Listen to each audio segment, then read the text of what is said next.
BBC Radio Lancashire with Aerosmith. I Don't Want to Miss a Thing. We're live from the BBC Radio Lancashire Radio Theatre this afternoon. Some live music coming up just after 2:30. We'll do Lancashire Live as well in a minute. But first, let me just introduce my guest this afternoon, quietly making a name for herself on the music scene, both locally and nationally at the moment. She was born Ashleigh Wood, but she's adopted the name of her hometown as her stage name. She owes a career to, I think, an old karaoke machine and that she received as a little girl, and also a country-mad granny as well. It's a pleasure to welcome Kendall to the studio.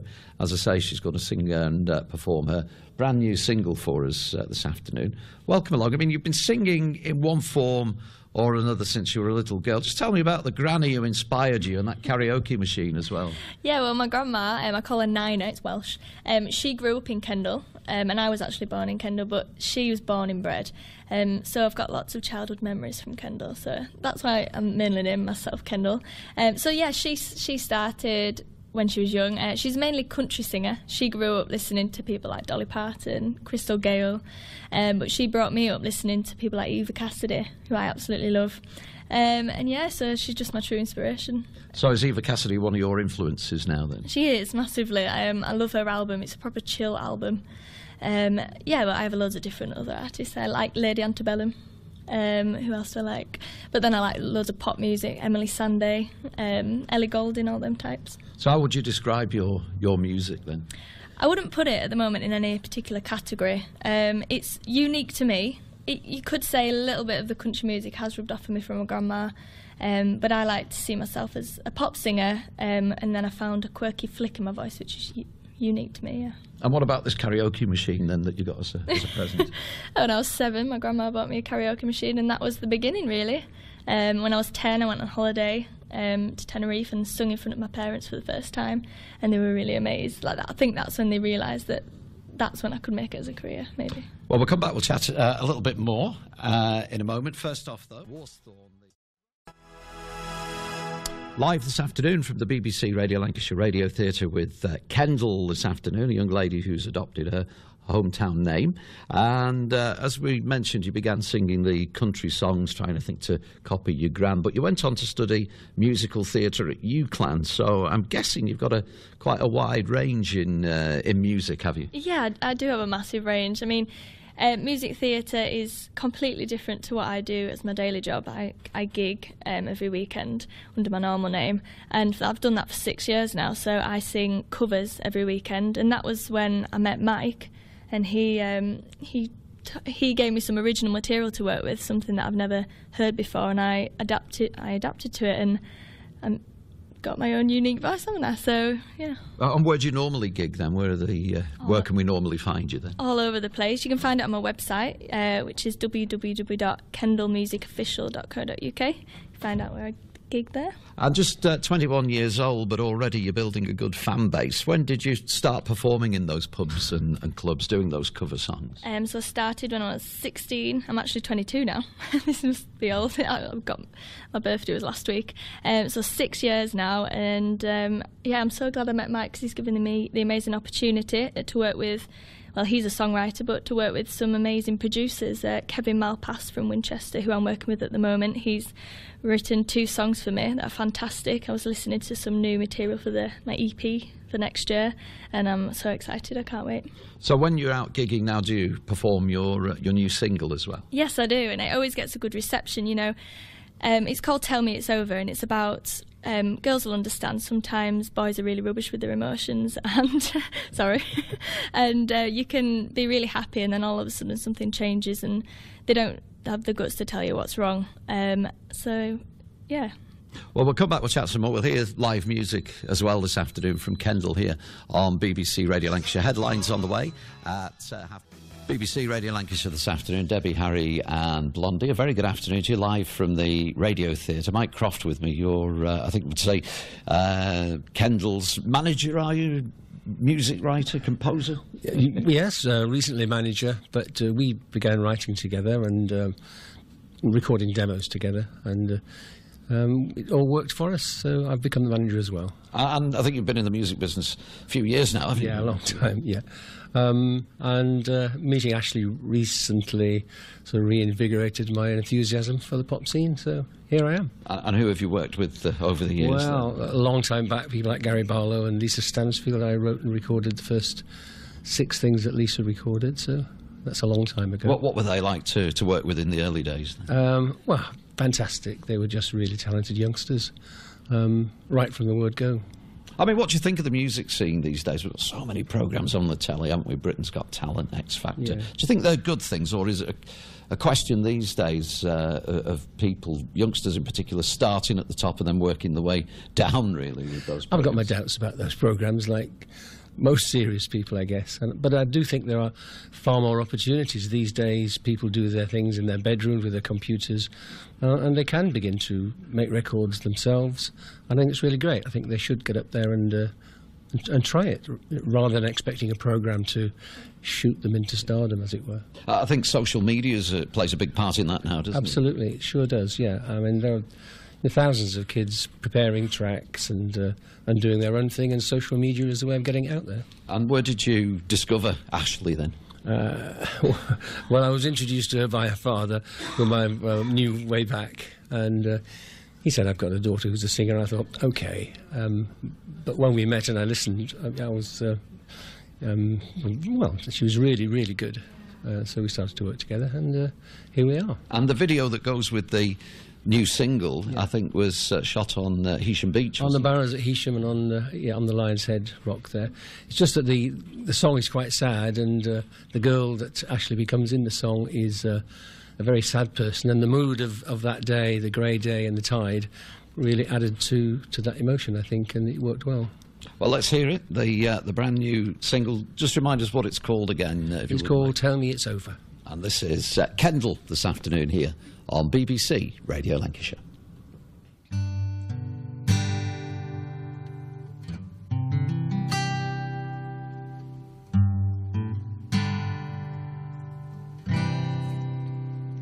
We fell in love, felt so sure it would last forever. I couldn't ask for more. Then something changed. It didn't feel right. The dream was broken. You turned out the lights. You used to hold me in your arms. I felt so warm, honey. Now you left me drifting in a calm before the storm. Tell me it's over before you go. Tell me it's over. I need to know. I know you're leaving. It's written in your eyes. I've stopped believing all of your lies. Tell me you don't want me. Say the words and close the door. Tell me it's over. You don't love me anymore. Reach out my hand. You turn away. I've tried to talk with you. Don't know what to say. The life we had, the times we shared, are just a memory. You don't seem to care. I'll reach out to you somehow. I get it wrong, baby. We're still together, but I feel the love is gone. Tell me it's over before you go. Tell me it's over. I need to know. I know you're leaving. It's written in your eyes. I've stopped believing all of your lies. Tell me you don't want me. Say the words and close the door.